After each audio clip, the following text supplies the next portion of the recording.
2 Corinthians chapter 2 and verse 11. It says, lest Satan should get advantage of us, for we are not ignorant of his devices. First and foremost, I want to give all praise, honor, and glory unto Yahweh, Bahashem, Yahweh Shai, Bahashem, Rachach Wadash.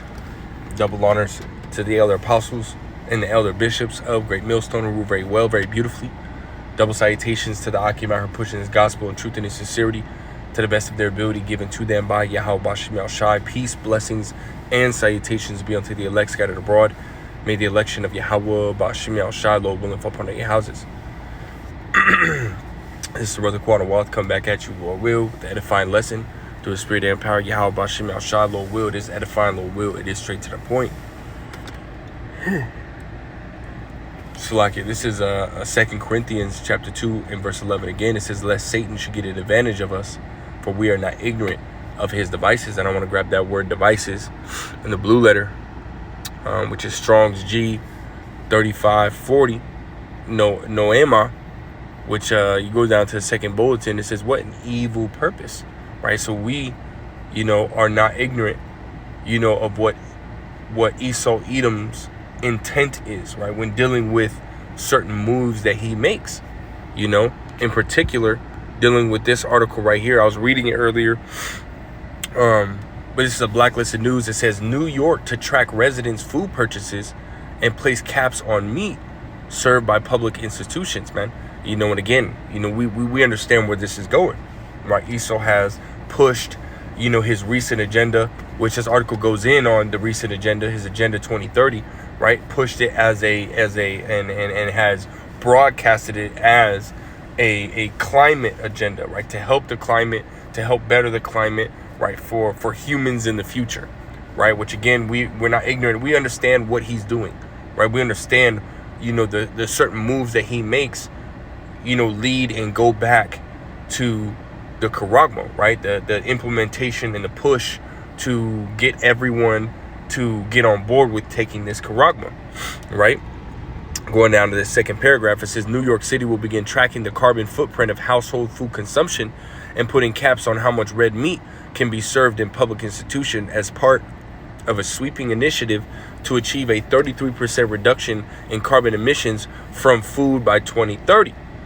There's that agenda, right? Keep going. It says New York City will begin tracking the carbon footprint of household food consumption and putting caps. Just repeated the first.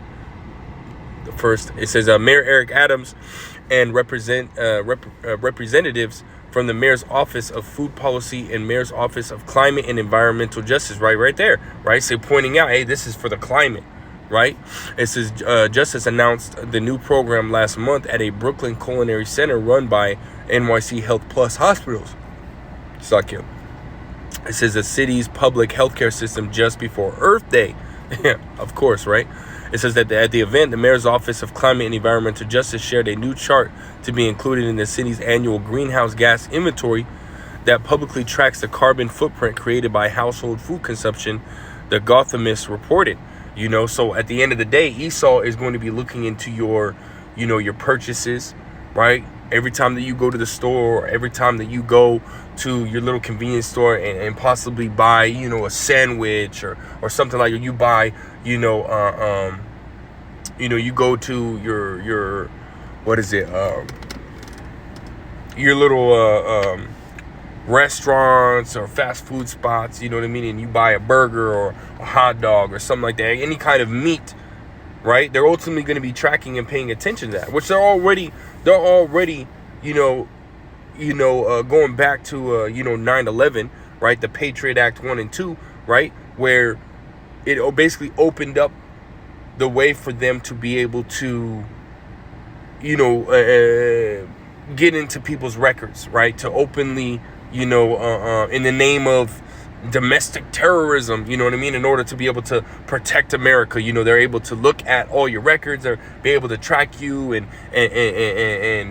basically watch you at all times, man. So it's not far-fetched that this damn devil would, ultimately start to implement something like this, It says the city already produced emissions data from energy use, transportation, and waste as part of the annual inventory. But the addition, It's a fucking flesh, man. It says, but the addition of household food consumption data is part of a partnership that London and New York launched with American Express, C40 cities, C40 cities, and Echo Data Lab. Commissioner Rohit Agarwala from the NYC Department of Environmental Protection announced at the event. Agarwala, who founded Google Smart City subsidiary Sidewalk Labs, celebrated the expanded data collection as forging a new standard for what cities have to do and a new way to shape policy. So again, this is something that, you know, they're ultimately looking to make mainstream across all states and every city, right? To be able to track and monitor, right, the average person's,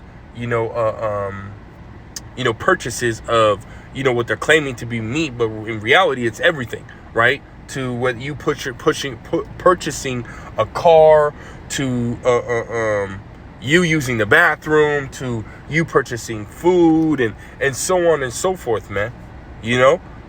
People, they're looking to control and track every single thing, and I've mentioned it many times before, right? But Esau Edom, has put it in these movies, right? And one in particular, right, which matches, the scriptures on how, Esau Edom, how he wants to ultimately set himself up, right, which is the God's eye, which we go back into the Fast and the Furious, where he's able to watch, he's able to listen and monitor every single thing that anyone does at any time, at anywhere, and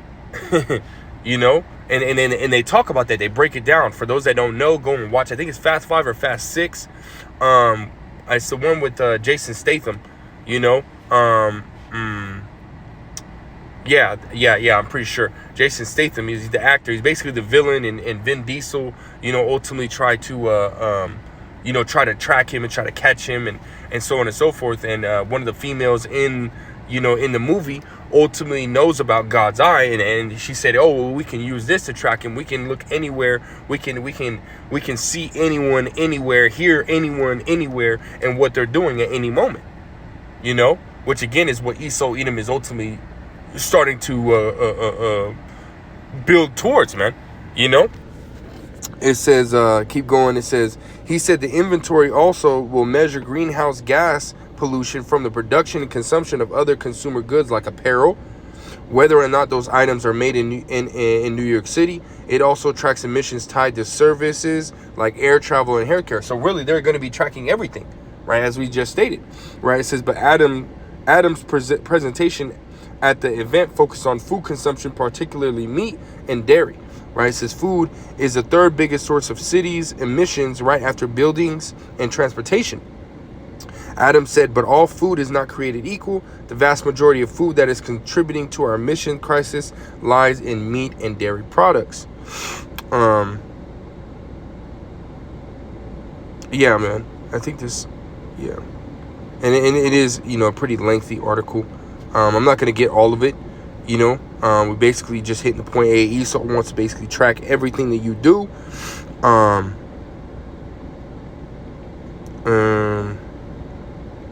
Let's keep reading. It says, he added, it is easy to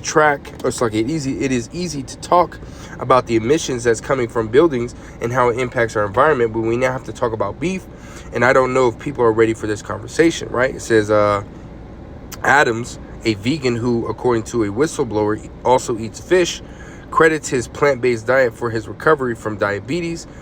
Don't nobody give a shit. It says, little quote, it says, we already know that a plant-powered diet is better for your physical and mental, which we've read this before, man. Basically repeats himself. I'm trying to look for, and it's really the point, man. You got a lot of quotes from this guy.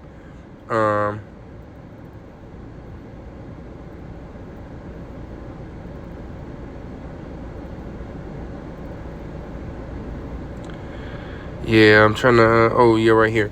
It says, drop it down. The underlining, it says a RUP is a Rockefeller supported World Economic Forum affiliated organization that uses fourth industrial revolution technologies to transform cities. They promise that immense quantities of highly detailed data can produce a new level of control, making possible more efficient and sustainable use of the world's precious materials, man. So again, it all goes down to control, right? The elites ultimately want to set themselves up, right? And you read that it's a Rockefeller, Rothschilds, controlled thing that's going on. The elites are the ones that are in control of this agenda that's being pushed out there. Again, they want to set themselves up as the Most High, right? We read that in Second Thessalonians, the 2nd chapter, the 4th verse, which we brought out many times. It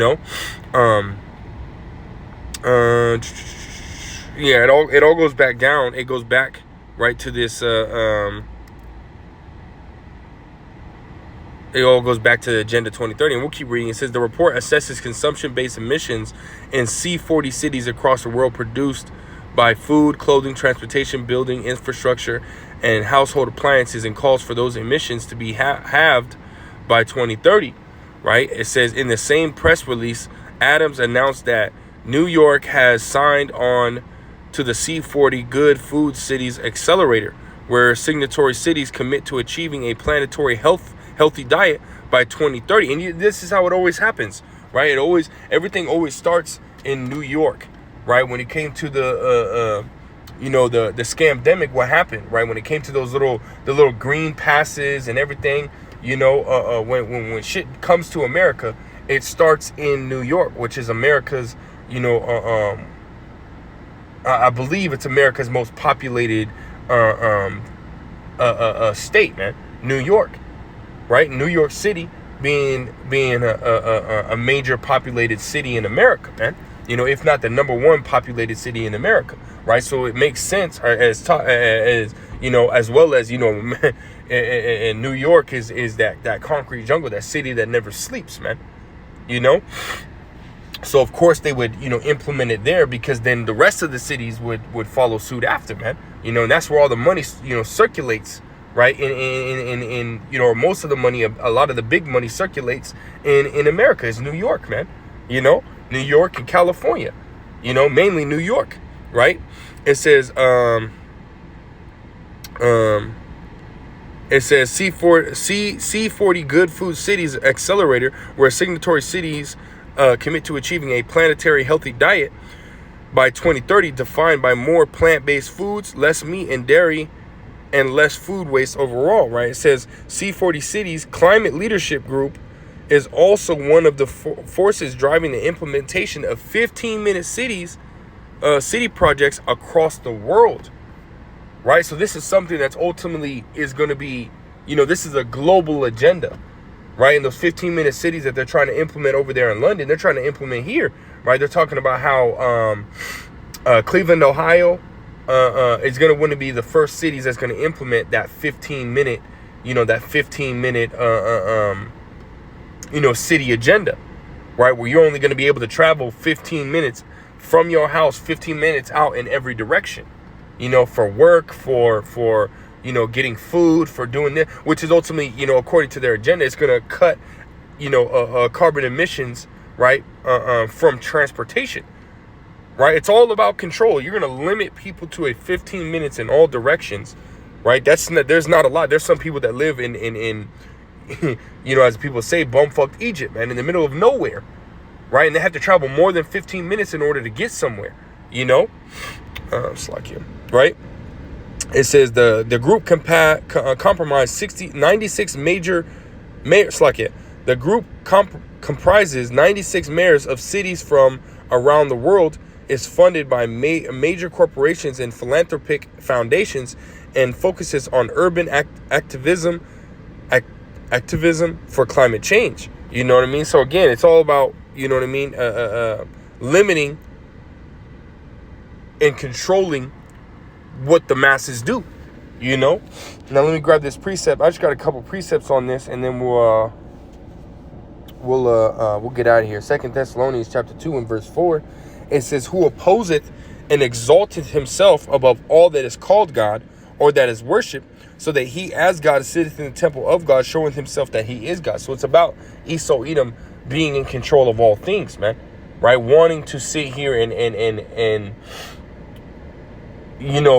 make you people his servant, right? Make you people serve him and follow his agenda, right? For all eternity, man. That's what he's got in his mind, right? He literally has it in his mind that he will never be brought down, that he will continue to sit in the power seat forever, right? But the Lord is not going to allow him to do so, right? The Lord is ultimately going to disappoint, disappoint his agenda, man. Job chapter 5 and verse 12, right? It says, he disappointeth the devices of the crafty, so that their hands cannot perform their enterprise, man. And I want to read this in the NLT. It says, he frustrates the plans of schemers, so the work of their hands will not succeed. So the Lord is ultimately going to thwart his whole plan. I was watching the Elder Apostle Remlab, his video that he did earlier, which he did a few videos today, man, a couple videos today. And he made a statement in one of his videos that ultimately when he goes to set up, the table, put his plate down, man, and right when he goes to take that spoon and scoop the food before, when he goes to basically set his plate up to where he's about to get ready to, to devour his food, hey, the Lord's going to come through and thwart that, man. The Lord's going to snatch that plate away, man. If we can go to Job, chapter, 20, and I think it's like 20, we started verse 24. I don't know, it's like 23 is the point, right? It says, when he is about to fill his belly, the Most High shall cast the fury of his wrath upon him, and shall rain it upon him while he is eating. So, hey, Esau's not going to be able to set up his plan, right? Even though Esau does believe, the elites do believe that they're going to be able to, succeed, hey, the scriptures say that, oh, Slacky, let me grab it, man. I think I know where it's at.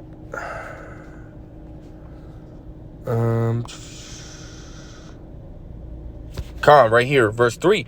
It says, Obadiah, verse 3, it says, the pride of thine heart hath deceived thee. So Esau's pride, right, because he's in rulership, right, and he is the damn devil, he is the wicked, and he is the most proud, right? He truly believes that, that the Lord is going to allow him to succeed, but he's not going to, right? He's not going to, at all. It says, thou that dwellest in the clefts of the rocks, whose habitation is high, that saith in his heart, who shall bring me down to the ground? Right? That's Esau. That's why, that Esau is, again, he's proud, man. Right? That's why Esau ultimately, and the brother Ayok made this point, a while back, that this damn devil always is living in the top of these, these high rises, man, because he wants to look down on everybody. Right? He wants to look down on everybody. That's that pride. But hey, guess what, man? He can't go. The Most High looks down on him. Verse 4, it says, though thou exalt thyself as the eagle, which the eagle is the highest flying bird, man, it looks down on its prey. So again, that's Esau Edom. That is the sentiment of this devil. That's the mindset of this devil, man. That he's on high, that nobody is higher than him. And nobody can bring him down. But Yahweh Bashim Al-Shah is finna make a fool of this devil, man. It says, though thou exalt thyself as the eagle, and though thou set thy nest among the stars, which is going into Esau Edom, setting up his satellites, his international space station, and so on and so forth, up in the heavens, in the sky, right, in the atmosphere of America, in the world, atmosphere of the world, right? He believes again that he's good, he's straight, right? The Lord said, thence will I bring thee down, saith the Lord. So the Lord has a plan to bring this damn devil down. Well, Esau Edom doesn't believe that he's going to be brought down, man. And whose plan is ultimately going to come to fruition? Hey, that's the Lord's plan, man.